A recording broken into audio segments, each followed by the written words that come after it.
Nibbāna.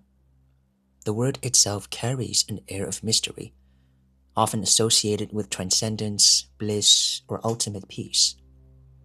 It is described as the ending of samsara, the cycle of birth, aging, death, and suffering.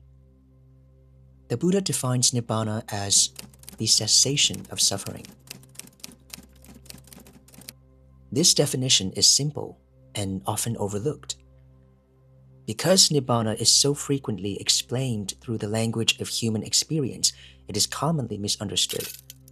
Over time, it has been reimagined as annihilation, eternalism, a blissful peak experience, or something one becomes. In this video, we'll be examining these misconceptions and clarify what the Buddha actually taught. One of the most common misconceptions regarding Nibbāna is that because it's described as cessation, many assume it means total destruction or non-existence. The Buddha explicitly rejected this interpretation. As he stated, "I teach only suffering and the cessation of suffering." A helpful way to understand this is through a simple simile. When a fire goes out, it is not annihilated in the sense that something substantial has been destroyed.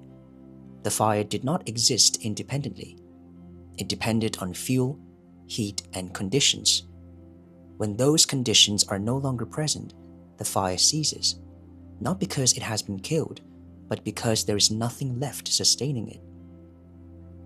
In the same way, samsara continues only as long as its conditions remain. Nibbāna is the cessation of these conditions. Therefore, there is no self that disappears, because there was never an independently existing self to begin with. The opposite misconception is eternalism, the idea that Nibbāna is permanent, eternal existence, a metaphysical absolute, a timeless realm. The Buddha also rejected this just as clearly. When he was asked whether a liberated one exists after death, does not exist, both, or neither, he refused to answer. Why? Because all four questions assume a self that could persist or vanish.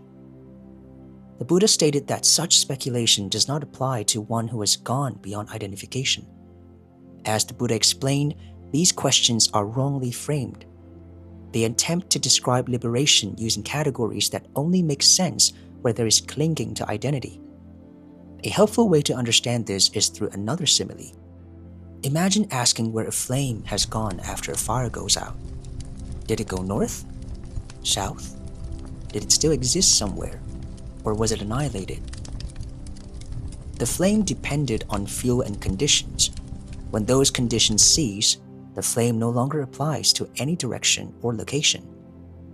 In the same way, the Buddha explains that a liberated being cannot be described in terms of existence or non-existence after death, because those categories presuppose something that can be located, measured, or continued.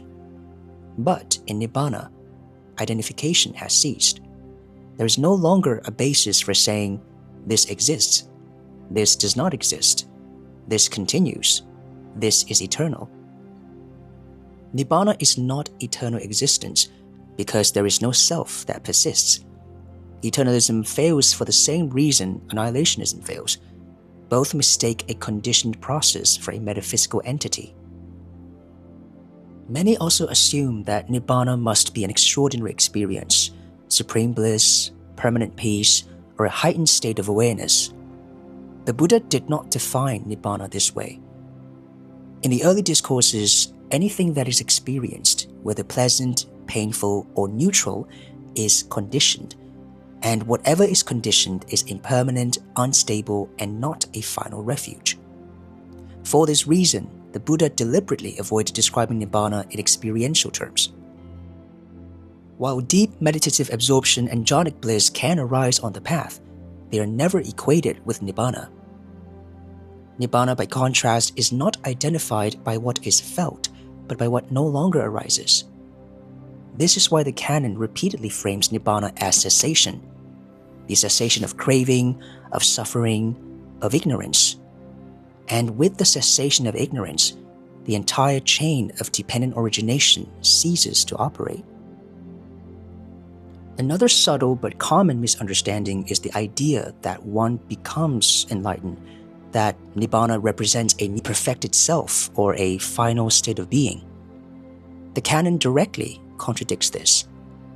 In dependent origination, becoming is itself a conditioned process. It arises from clinging and in turn conditions birth, aging, and suffering. For this reason, Nibbāna is described not as the culmination of becoming, but as its cessation. If Nibbāna were something one became, it would still fall within the logic of dependent origination, still conditioned, still fabricated, still bound to suffering. Experience continues, seeing, hearing, sensing, knowing, but the reflex to insert a self into that experience no longer arises. There is seeing without a seer, feeling without a feeler, cognition without an owner. So experience does not require a self to function. The sense of someone behind experience is an added construction, one that ceases in Nibbāna. So in short, to become anything at all would be to remain within the cycle of birth and suffering.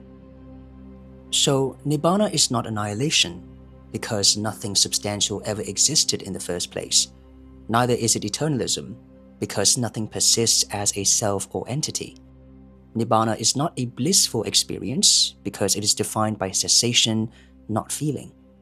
And Nibbāna is not something one becomes, because becoming itself has ceased. This is why Nibbāna is described by the Buddha as unborn, unmade, unconditioned. In short, Nibbāna is not what you get. It is not something added to experience. It is what remains when the mind no longer fabricates a self out of experience.